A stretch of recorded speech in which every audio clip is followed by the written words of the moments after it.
una escena muy bonita y muy natural, por otro lado, que es que dos asesinos a sueldo van con gafas negras, pero van con gafas negras a una residencia, a un colegio o una residencia de ciegos, en donde trabaja John Cassavetes, ¿no? Yo creo que es la película con más gafas de sol que hay en la historia de claro, los ciegos llevan también gafas de sol, ¿no? La secuencia inicial, que estoy de acuerdo en que es una secuencia absolutamente potente, yo creo que está un poco también en la estructura de los primeros telefilms, que siempre se decía que con la primera secuencia había que enganchar al espectador para que no se fuera a ver otra cosa. Entonces es una secuencia de enorme potencia y que está utilizando muy bien las coordenadas tiempo-espacio, es decir, cómo hay esas dos acciones paralelas planteadas de una forma absolutamente esquemática pero eficaz, como mientras los unos están subiendo para arriba, el viejecillo está dando el queo a la señorita por teléfono, y todo ese juego paralelo entre un espacio y otro y los dos tiempos que coinciden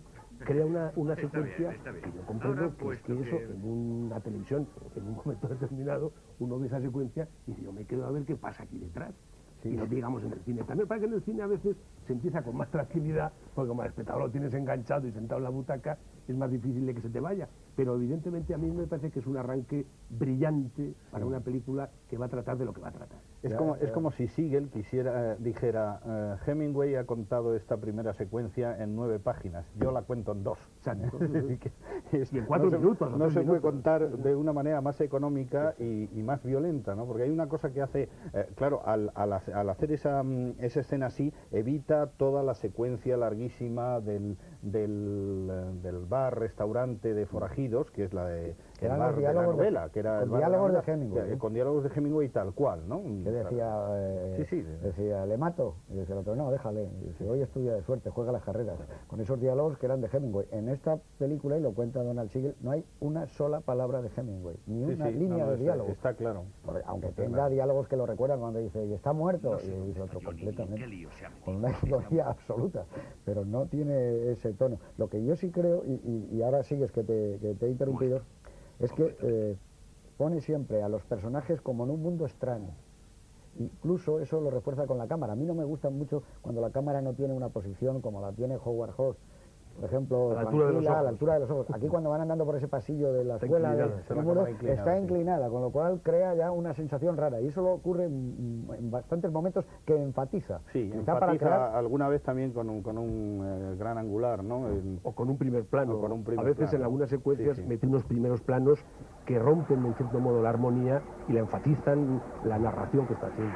De todas maneras, respecto de los elementos de énfasis que hay en esta película, por otra parte tan sobria y tan seca, hay dos cosas que yo no las comprendía y de repente las explica el propio Siegel, y son muy ilustrativas. Uno son los planos torcidos, estos que a mí me ponen siempre de los nervios, porque nunca consigo saber por qué demonios se hacen y a qué vienen.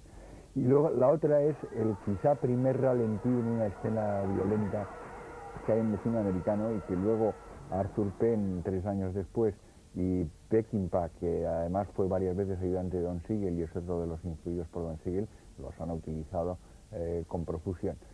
Entonces, esto es un elemento que parece rarísimo en Siegel en esas fechas, luego también digamos que se adapta a eso. Y entonces lo curioso es que lo explica, porque todo esto pertenecía a la secuencia de los títulos de crédito, cuando la película se iba a llamar simplemente Johnny North.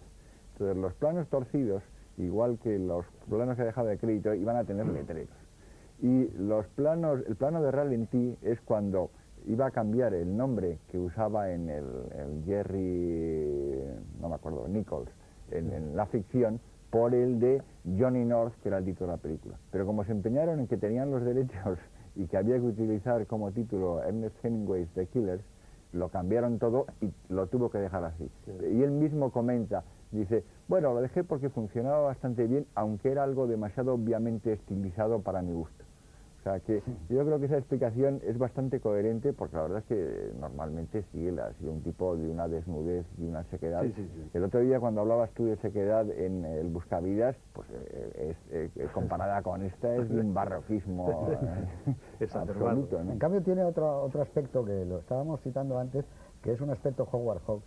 Aunque quizá los personajes son menos flexibles que los de Howard Hawks, son más rígidos, más secos, más duros, pero tiene algo incluso de ¿cómo te diría yo?, de ambientación la película, del tono de la fotografía, de los encuadres, cuando salen con el coche, esa panorámica la podría filmar Howard Hawks perfectamente cuando él va con Angie Dickinson. Es una película... La secuencia del garaje.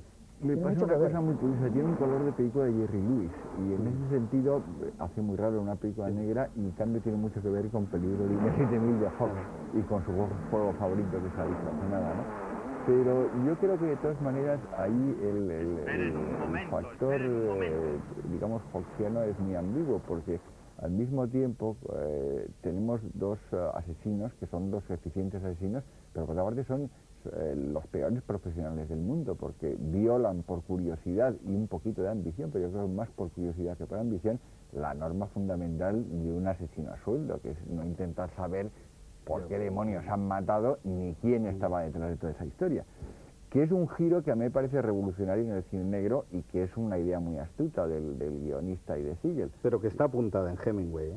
Pero claro, que hay la idea, en lugar de que el lector se pregunte por qué demonios este hombre se deja matar, y en lugar de que el espectador, como ocurría en la película de Siegel, se pregunte por qué ha ocurrido esto, de repente el propio que lo ha matado se lo pregunta, y entonces se convierte en el detective. Entonces tenemos que es al mismo tiempo, es como una síntesis del personaje del investigador privado, solo que nadie le ha hecho el encargo, sino todo lo contrario. Me parece que y del asesino. En Hemingway no era era el Nick Adams, que es me parece que es el testigo, una especie de alter ego de Hemingway, sí, era el que se preguntaba. El otro personaje. Y claro, yo leí, me parece, que de la película de Killer, la primera la iba a haber adaptado Richard Brooks, pero él no vio forma de poderle entrar al libro. Aunque el acierto era decir, evidentemente, qué ocurrió para que el sueco, o para que Johnny en esta película, se dejara matar, no huyera, no hiciera absolutamente nada. Eso es lo que le da un tinte al personaje de Lee Marvin que lo hace no ya contemporáneo de ahora mismo, sino le da un talante distinto y por encima de su época, que por otra parte yo creo que Donald Siegel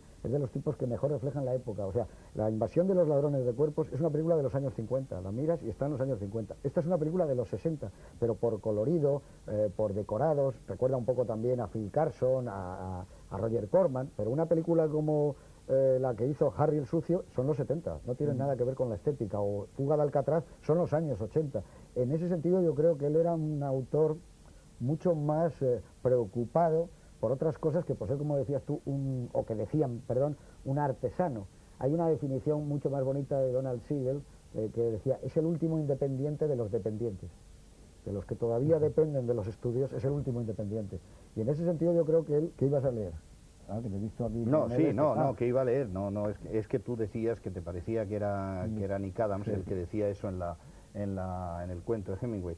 Y efectivamente es Nick Adams que cuando vuelve de avisar al sueco dice, me voy a ir de este pueblo, no puedo soportar la idea de verlo en su cuarto esperando y sabiendo lo que le va a pasar, es demasiado horrible. Y entonces George, que es el camarero, el barman, dice, bueno, mejor es no pensar en eso. Y así termina el cuento. De una sequedad total. Está ahí la pregunta hecha, ¿no?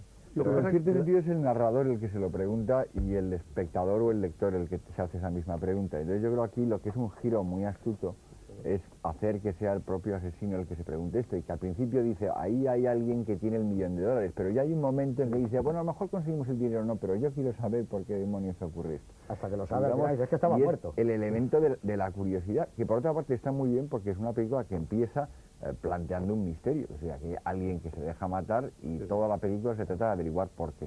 Y entonces es lógico y casi inevitable que caigamos en la estructura de flashbacks, que como antes ha comentado Fernando, es muy distinta, digamos, la estructura ciudadano-keynesiana que tiene la versión de Siodmak, mientras que la de Siegel es lo más simple y escueta posible, y además casi más centrada en las variantes de interrogatorio, entre las cuales yo creo que hay que destacar el interrogatorio a base de calor en el baño turco al pobre Norman Fell, que con lo pequeñajo que es ya parece que lo van a reducir al fuego directamente, ¿no? Sí.